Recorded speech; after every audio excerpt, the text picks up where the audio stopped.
यीशु मसीह के नाम से आप सभी को सत्य वचनों के ध्यान के लिए स्वागत है।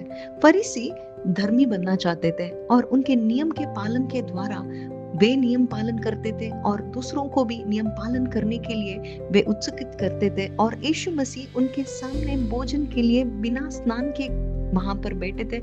इसीलिए यीशु मसीह उनकी दृष्टिकोण को जानते हुए, उनके मन को जानते हुए यीशु मसीह उन्हें बताते हैं कि तुम थाली और कटोरे को बाहरी रीति से मांजते हो, धोते हो, परंतु तुम्हारे अंदर दुष्टता और अंधेरा भरा है।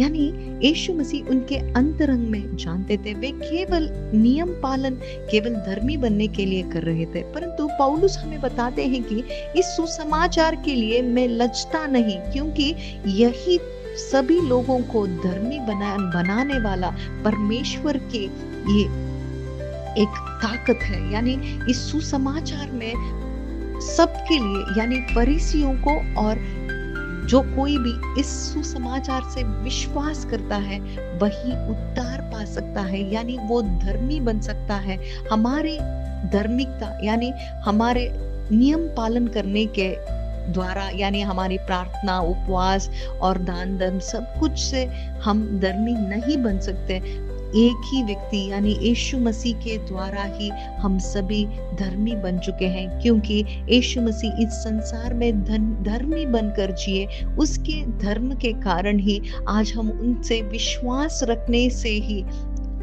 आरंभ से अंत तक पवित्र शास्त्र कहता है कि परमेश्वर से संबंधित यानी धर्मी बनना विश्वास के द्वारा ही है। और यह विश्वास किसी दूसरे चीज पर नहीं परंतु यीशु मसीह पर, क्योंकि यीशु मसीह मेरे बदले और मेरे मध्यवर्ती हैं, पिता और मुझे मिलाने वाला मध्यवर्ती। ऐसा विश्वास ही हमें उद्धार देगा, हमारे किसी रीति नीति से नहीं, परंतु हम धर्मी बने हैं यीशु मसीह के ऊपर रखे हुए उस विश्वास के द्वारा। इस सुसमाचार के द्वारा ही यह विश्वास हमारे अंदर प्रकट होगा और यह विश्वास भी यीशु मसीह हमारे अंदर लाते हैं सुसमाचार के द्वारा। और इसी सुसमाचार के द्वारा हम धर्मी बन सकते हैं। आज हम सभी को यानी फरीसियों और सब लोगों को उद्धार देने वाला एक ही प्रभु है, वो है यीशु मसीह। और उनसे विश्वास करने से ही हम अनंत जीवन पा सकते हैं और पिता से संबंध में विश्वास के द्वारा धर्मी बनकर हम रह सकते हैं।